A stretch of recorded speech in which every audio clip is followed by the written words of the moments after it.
Today we are driving over to Fort Riley, Kansas, not too far from Manhattan, Kansas. And it is cold today. It's 12 degrees and negative wind chill, and so definitely bundled up. I think they have a museum over there and maybe a couple other interesting historical places. And yeah, so let's go see what we can find. We're going to start our day with stopping by the Visitor Center. They got a few pictures on the wall of the history of the fort you can check out. You'll have to give them a couple forms of ID and then they'll let you into the fort.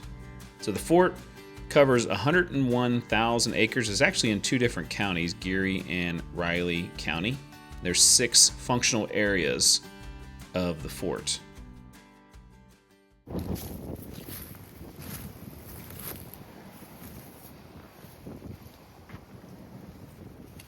We're going to start here at the U.S. Cavalry Museum. See that really cool stone architecture that was built in 1855, and it was the original hospital on the base. And obviously now it's the museum. Here at the beginning, down the first hallway, they have a timeline of the whole fort. Even though it's called the U.S. Cavalry Museum, the fort is also a history of Fort Riley and a little bit of Kansas history, as you'll see. The museum mostly covers the cavalry from the Revolutionary War until the end of the Mounted Era in 1942. And you'll see when we get to certain parts of the museum, they kind of talk about new modes of transportation that eliminated the necessity of the cavalry. But a lot of great old photos here and some famous people that served here at Fort Riley. You'll see more about them in the museum.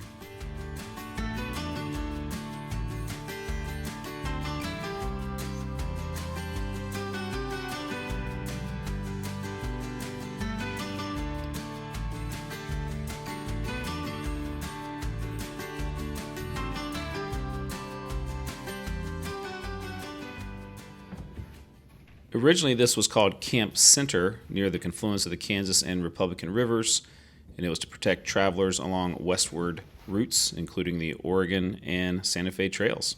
And then they renamed it Fort Riley in 1855, and it was honoring Major General Bennett Riley, a Mexican-American War veteran. You can see how they talk not only about the cavalry, but about indigenous people here and their relationship to horses. They have a variety of different things, from life-sized displays to old historical artifacts and some audio-visual as well.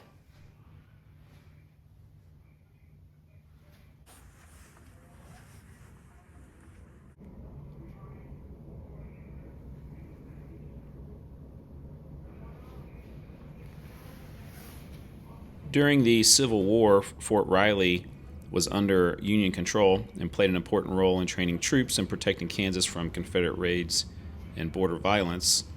In the late 1860s and into the 1870s, it was a major cavalry post during the Indian Wars, supporting operations on the Great Plains and westward expansion. They started the U.S. Cavalry School in 1887. It was the Army's premier cavalry training center. And there's Bennett Riley, that's who they named the fort after, and a little bit about Bleeding Kansas. You can never have a museum in Kansas without talking about Bleeding Kansas. It's such a significant part of the history here.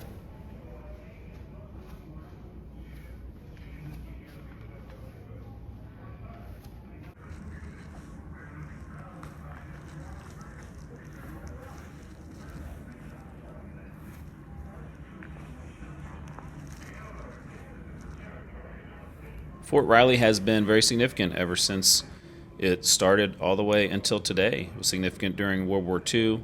In 1955, became the headquarters of the 1st Infantry Division, cementing its modern role as a major combat installation.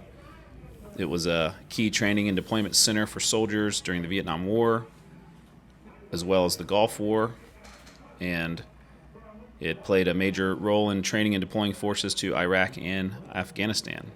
We're asking the questions. Running free your bond. Here are the papers. Now, come on, get up over them.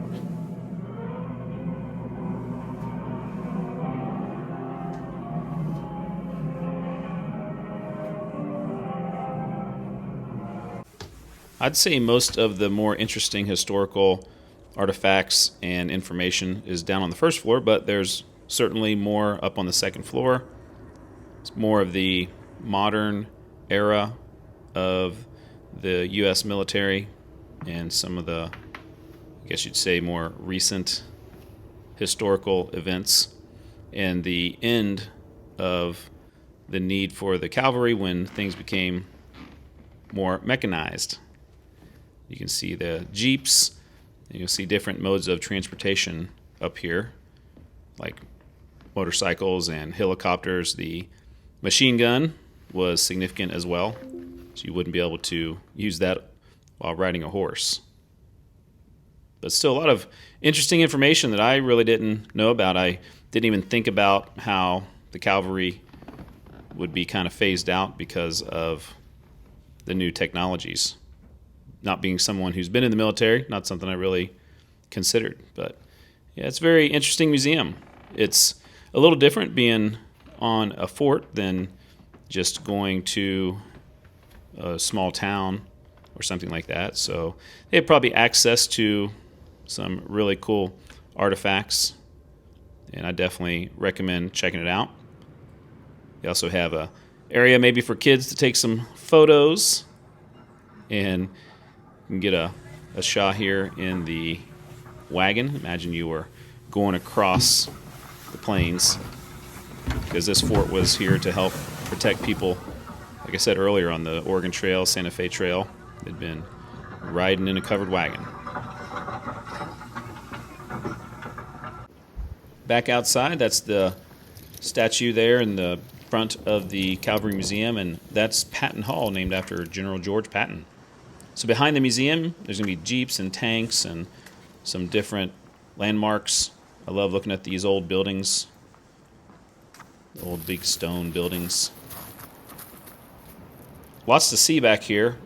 It was really cold, so I kind of hustled through, but I did want to check out some of these memorials, and there's quite a few of them. So they obviously take care of these and do a really nice job with it.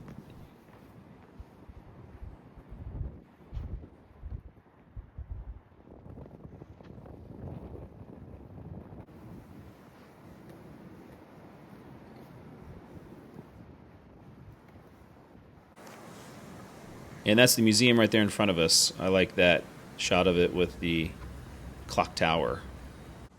And if you take a walk just across the way, this is where Custer lived for a period of time. It's open, I think, during the warmer months of the year, but it wasn't open today.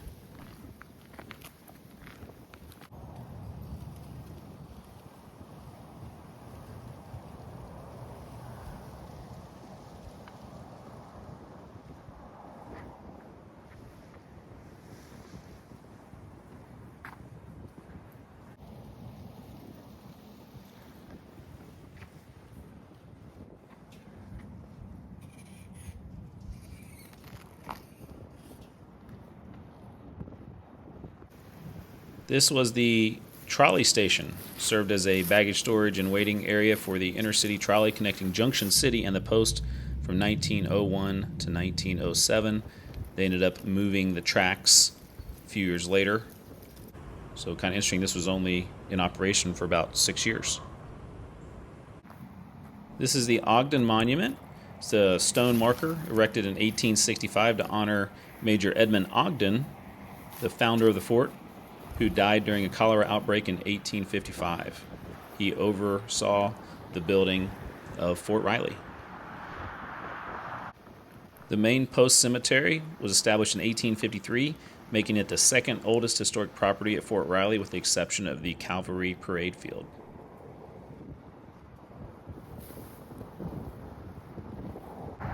Still here in Fort Riley, this was where a town called Pawnee, Kansas was at. And this was the first territorial capital of Kansas before it was a state. It was only the capital for 5 days. And this is the building that they had their legislative meetings in, and now it's a museum, so pretty cool. So it served as the Kansas Territory capital for 5 days, and then was moved to Shawnee Mission and then over to Lecompton, Kansas. I did a whole video about Lecompton, which is pretty interesting if you want to check that out. But they had a election here, and there were controversial voting conditions. Disputes immediately followed, and they moved the capital over to Shawnee Mission. And this is where they held those first meetings about the territory of Kansas. Basically, the town closed up shop after the legislature moved over to Shawnee Mission, and most of the town was destroyed and the land reincorporated into Fort Riley.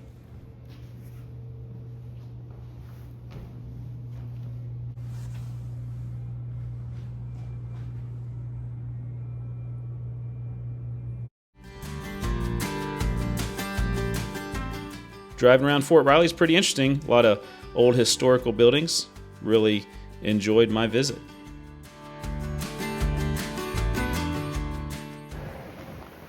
Let's end our day with a little hike here at Freedom Park and check out Atomic Annie at the top of the hill.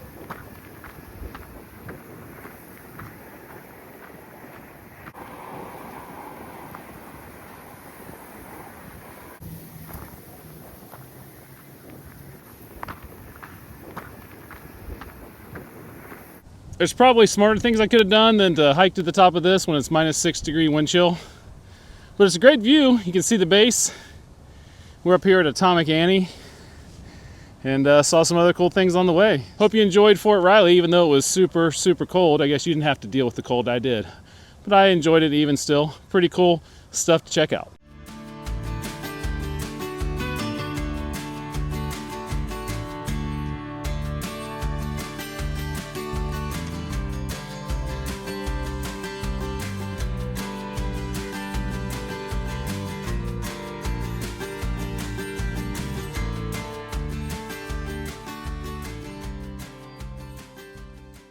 Shot 10, 25 May, proof-tested another delivery system, the Army's 280-millimeter gun. When this shot was added to the program, some additional effects tests were scheduled to observe results of the low burst height, approximately 520 feet above ground.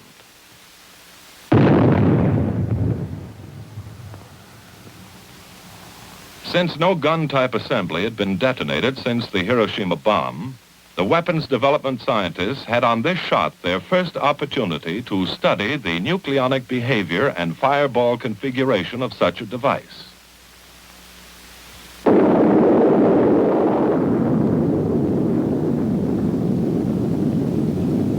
Yield 15 kilotons. Unlike the situation with an implosion weapon, the scientists were here able to observe fireball growth from a body of fissionable material whose exact shape and dimensions at the moment of detonation were known. It's cold. Whew.